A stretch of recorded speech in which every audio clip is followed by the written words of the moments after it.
19 तारीख से आपके 19 जुलाई से आपके एग्जाम्स स्टार्ट हो जाएंगे और उसी दिन आपको 3 सब्जेक्ट्स के एग्जाम देने हैं जो कि कोर पेपर है आपका, वो है social science, science and maths के। और मैंने सोशल साइंस और मैथ्स के कुछ टिप्स मैंने पहले ही बता दिया है, लेकिन साइंस के मैंने टिप्स नहीं बताए थे। तो आज के इस वीडियो में मैं आपको बताऊंगी कि साइंस के कुछ इंपॉर्टेंट टिप्स, क्योंकि एग्जाम्स को अब ज़्यादा दिन नहीं है और बच्चे के दिमाग में प्रेशर बहुत ज़्यादा है और कुछ स्टूडेंट्स ऐसे हैं जिन्होंने कवर नहीं किया है फुल सिलेबस को, और कुछ स्टूडेंट्स ऐसे भी हैं जिन्होंने कवर तो किया है लेकिन उनके कुछ टॉपिक, कुछ पर्टिकुलर टॉपिक जो है वो अभी तक बाकी हैं जिनमें उनको डाउट है। तो आज की इस वीडियो में मैं आपको बताऊंगी कि किस किस टाइप से अगर आप पढ़ोगे इन 3 दिनों में, आप 3 दिनों में किस तरह से रिवाइज करोगे, किस तरह से आप अपना सारे सब्जेक्ट को कंप्लीट करोगे, तो बच्चों हो जाइए तैयार। इससे पहले मैं वीडियो स्टार्ट करूं, मैं बच्चों को रिक्वेस्ट करूंगी कि जो जो इस चैनल पे नए हैं चैनल को सब्सक्राइब करना मत भूलिए, बिकॉज आपके लिए जो भी इंफॉर्मेटिव वीडियोज होते हैं वो मैं आपको लोग के लिए अपलोड करती रहती हूँ। तो सबसे पहले बात करती हूँ कि एमसीक्यूज क्वेश्चंस जो आएंगे आप लोग के साइंस पेपर में 40 क्वेश्चन अराइज किए जाएंगे जो कि आपको 1 घंटे में कंप्लीट करना है। तो आप किस तरह से उसको सॉल्व करोगे? देखिए स्टूडेंट्स, मैं एमसीक्यू टाइप्स के तो क्वेश्चन आएंगे, लेकिन आप एग्जाम्स में जब अपियर होगे ना, तो एग्जाम्स के लिए आप 10 या 15 मिनट्स अपने क्वेश्चंस को पढ़ने के लिए रख देना। बिकॉज जब तक आप पूरे क्वेश्चंस को देखोगे नहीं कि किस तरह के क्वेश्चन आए हैं, तब तक आपके माइंड सेट नहीं बनेगा कि हाँ मैं इतना अटेम्प्ट कर सकता हूँ, मैं इतना अटेम्प्ट कर लूँगी। बिकॉज और जब भी आप एमसीक्यू क्वेश्चन को अटेम्प्ट करो ना, पहले उस क्वेश्चन को अटेम्प्ट करो जो आप जानते हो, ठीक है? पहले उस क्वेश्चन को अटेम्प्ट करना, उसके बाद जो आपका थोड़ा सा आपका नॉलेज है या फिर आपको आधा नॉलेज है या फिर आप थोड़ा सा भूल गए हो, उसके बाद उस टॉपिक को करना। अब मैं साइंस टॉपिक की बात करती हूँ कि साइंस टॉपिक में हम कैसे पढ़ेंगे तो हमारा कवर हो जाएगा इन 3 दिनों में। उन बच्चों के लिए पर्टिकुलर वीडियो है जो बच्चे अभी तक कुछ कवर नहीं किए, उनके लिए कुछ इंपॉर्टेंट टॉपिक्स या कुछ इंपॉर्टेंट चैप्टर्स बताऊंगी मैं, जो कि आप पढ़ सकते हो, उससे क्वेश्चन डेफिनेटली अराइज किए जाएंगे आपके एग्जाम में। तो पहला है, देखिए, फिजिक्स, केमिस्ट्री एंड बायो होते हैं आपके 3 सब्जेक्ट्स। इसमें जो है सबसे जो कम टाइम टेकिंग सब्जेक्ट है वो है हमारा बायोलॉजी, ठीक है? बायोलॉजी में आपको नॉर्मली जो होता है, हर एक स्टूडेंट्स का बायोलॉजी स्ट्रांग होता है, बिकॉज बायोलॉजी में उतने फंडामेंटल्स नहीं होते हैं जितना कि केमिस्ट्रीज एंड फिजिक्स में होता है।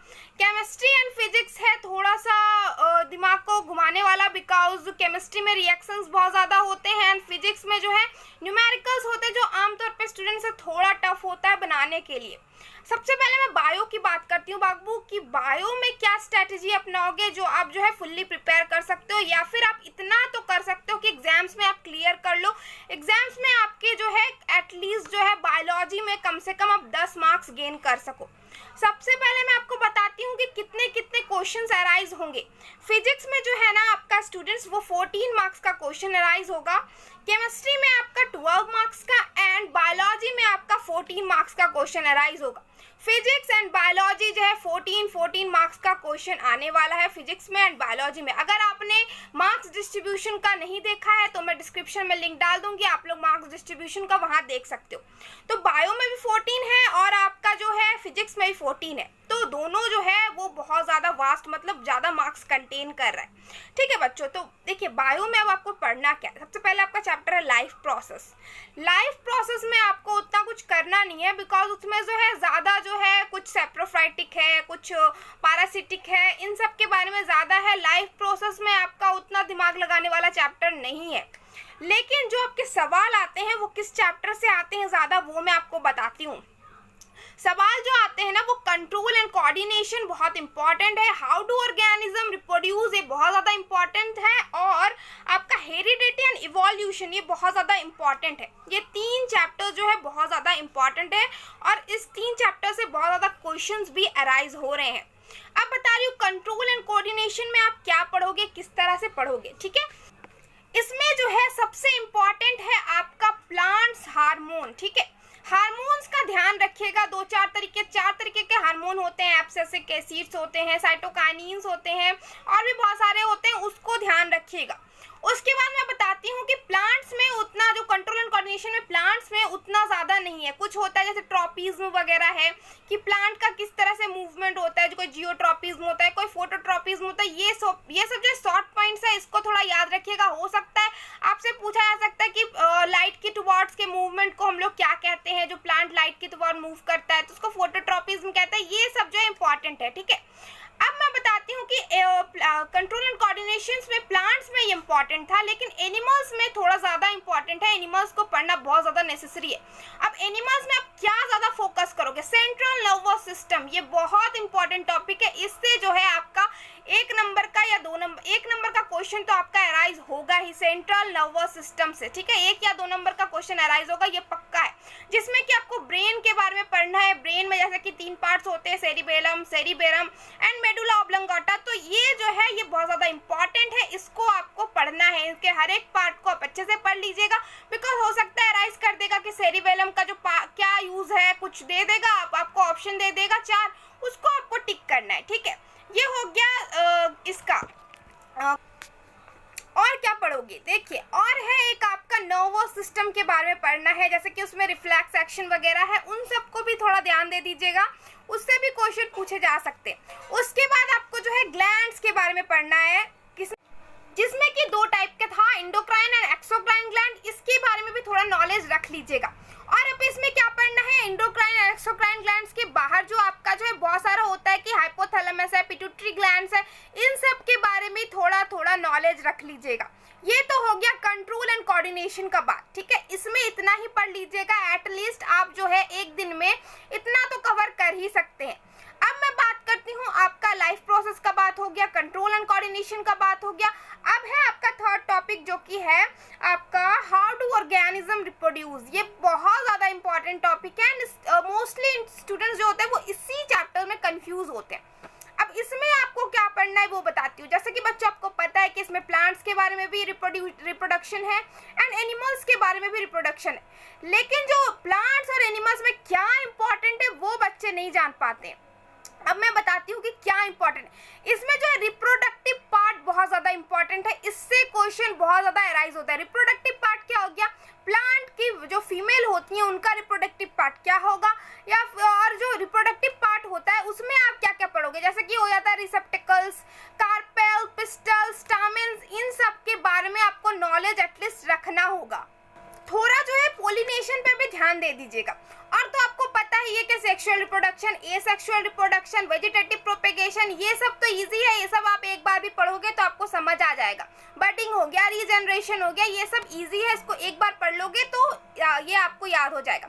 लेकिन जो आपका सबसे इंपॉर्टेंट है वो है रिप्रोडक्टिव पार्ट, चाहे वो एनिमल्स का हो या प्लांट्स का, ये आपको पढ़ के जाना ही होगा एटलीस्ट, क्योंकि इससे क्वेश्चन आपके ज़्यादा अराइज हो रहे हो।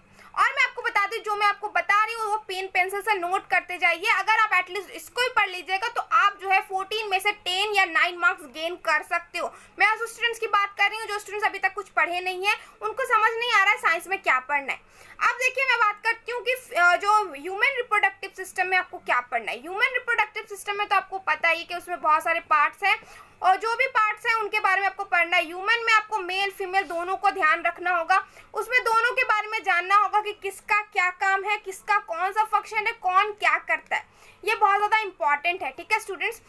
ये हो गया इसकी बात। और जो है इसमें और कुछ टॉपिक्स हैं जो कि आपको कवर करने होंगे ह्यूमन रिप्रोडक्टिव सिस्टम में, जैसे कि बर्थ कंट्रोल के बारे में, कौन कौन से कॉन्ट्रासेप्टिव मेथड है, इन सब के बारे में आपको जानकारी रखनी है। ये हो गई आपकी जो है इसकी बात, हाउ डू ऑर्गेनिज्म रिप्रोड्यूस की। अब एक टॉपिक है जो बहुत ज़्यादा इंपॉर्टेंट है, वो है हेरिडिटी एंड इवोल्यूशन, जिसमें स्टूडेंट्स अक्सर कंफ्यूज कर जाते हैं कि इसमें क्या पढ़े। इसमें जो है आपको ट्रेड्स के बारे में जानकारी रखना होगा। स्टूडेंट जो मेंडल द्वारा दिया गया था उसको आपको जानकारी रखना होगा, ये बहुत ज़्यादा इंपॉर्टेंट है।